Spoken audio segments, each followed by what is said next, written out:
ধন্যবাদ।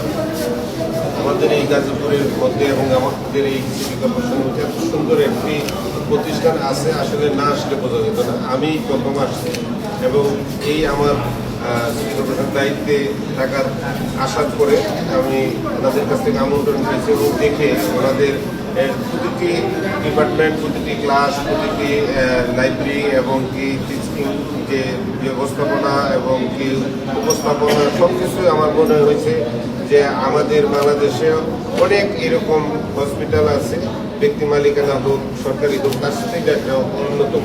এবং এটাকে আমি নিজে মানে না দেখলে বুঝতে পারতাম না। আমি মনে করব যে এটা আমাদের গাজীপুরের জন্য একটা একটা গর্বের বিষয় এবং একটা অহংকারের বিষয় যে এই প্রতিষ্ঠানটি আমাদের এই জায়গায় গাজীপুরে এটা প্রতিষ্ঠিত হয়েছে।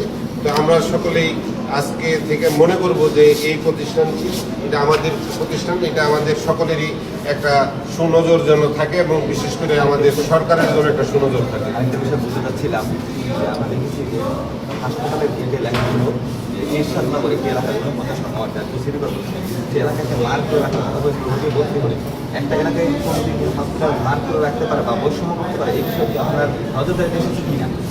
আমি তো খেয়াল করিনি, দেখিনি। তো আসলে এই ধরনের কোনো কিছু আছে কিনা এটা আমি এখন তো না দেখে আমি বলতে পারতেছি না। শুনছিলেন